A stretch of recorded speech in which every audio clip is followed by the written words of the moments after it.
डमरू अपने बड़े भैया और भाभी के साथ अपने जंगल वाले घर में रहा करता था। उसे तो मम्मी पापा बहुत पहले से नहीं थे। भैया भाभी भाभी तो उसकी बहुत झगड़ालू थी, दिन भर उसे झगड़ा करती। उस दिन तो हद हो गई, धक्के मारकर भाभी ने घर से बाहर निकाल। भैया ने बोला नहीं, इसे मत जाने दो, लेकिन उसने एक नहीं सुनी। उसकी भाभी ने उसे धक्के मारकर घर से निकाल दिया और डमरू रोते रोते दूर जंगल में कहीं उड़कर चला गया। डमरू उड़ते उड़ते खुद से ही बातें कर रहा था, हे भगवान, मुझे कौन सी सजा दी, काश मम्मी पापा होते तो ऐसा नहीं होता। और आकर एक पेड़ की शाखा पर बैठ गया। डमरू बहुत उदास था, तभी उसे आवाज आई, डमरू, हेलो डमरू। डमरू ने इधर उधर देखा, उसे कुछ दिखाई नहीं दिया। डमरू, अरे ये आवाज कहाँ से आ रही है, डमरू ने बोला। तभी देखा डमरू, अरे डमरू मुझे देखो, मैं जादू का पेड़। ओहो, तो तुम्हारे में से आवाज आ रही है, डमरू ने सोचा। पेड़ बोले जा रहा था, डमरू तुम क्यों उदास हो। डमरू कुछ नहीं बोल रहा था क्योंकि डमरू बहुत उदास था। अरे डमरू कुछ तो बताओ, हुआ क्या। तो चिड़िया बोली, तुम्हें मेरा नाम कैसे पता। मुझे सब पता है, मैं जादू का पेड़ हूँ। तुम्हें बहुत भूख लगी है, ये लो रोटी खाओ। पेड़ ने उसे गर्मा गर्म रोटी दी। अरे यहाँ पर रोटी का पेड़ है। हाँ डमरू, मैं जादू का रोटी का पेड़ हूँ। तुम्हारे पेड़ की रोटी तो बहुत स्वादिष्ट थी। अच्छा डमरू, इतनी स्वादिष्ट थी। हाँ, तो पेड़ ने उसे और रोटी दी। डमरू ने पेट भरकर रोटी खाई।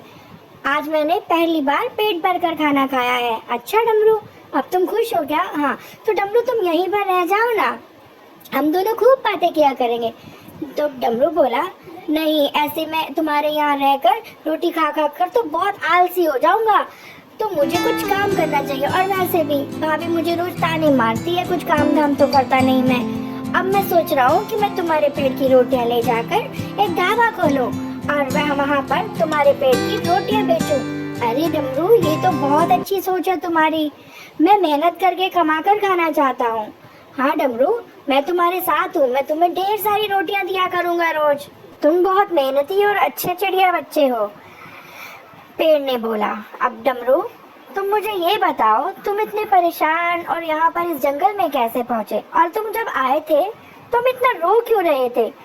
डमरू ने पेड़ की बात सुनी और मैं इसलिए रो रहा था कि मेरे मम्मी पापा बहुत पहले से गुजर चुके थे, तो मेरे भैया भाभी के साथ मैं रहता था। भाभी मुझे बहुत परेशान करती है, मुझे दिन भर ताने मारती है और मुझे खाना भी नहीं देती। मैंने तो, तुम्हें पता है, मैंने 3 दिन से खाना नहीं खाया हुआ।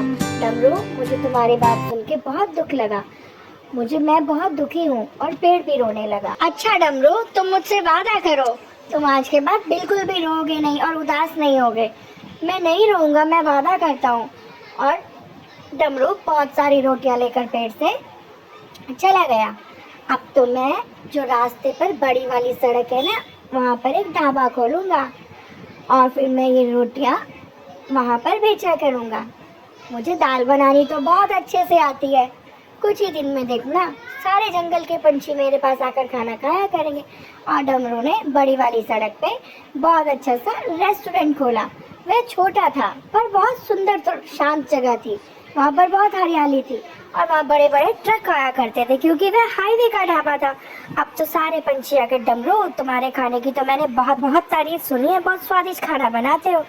डमरू का यही नियम हो गया। वह रोटी गरम वाले पेड़ पर जाता और बहुत सारी रोटी लेकर आता, थोड़ी सी रोटी खुद खाता और पेड़ से बहुत सी बातें करता और रोटी लेकर टोकरी में भरकर फिर से अपने ढाबे पर आकर रोटी बेचने लगता। अब तो उसका ढाबा बहुत चल निकला था। दूर दूर से जंगल के पंछी वहां आकर खाना खाया करते थे। हाईवे का ढाबा तो बहुत वैसे भी मशहूर हो गया था जल्दी से ही। अब तो डमरू बहुत खुश रहने लगा था क्योंकि उसे तो किसी चीज की भी अब परेशानी नहीं थी। डमरू की खुशियां देखकर उसके भाई भाभी भी उसके पास आ गए क्योंकि डमरू के पास अब बहुत पैसा आ गया था। डमरू, मुझे माफ कर दो, अब हम सब मिलकर काम करेंगे। डमरू बहुत दयालु था, उसने अपने भाई भाभी को भी अपने साथ में लगा लिया। हाँ हाँ, क्यों नहीं, हम सब मिलकर काम करेंगे। आओ भैया, तुम भी मेरे साथ काम करो। और वह सब डमरू के साथ मिलकर रहने लगे। अब तो डमरू बहुत खुश रहने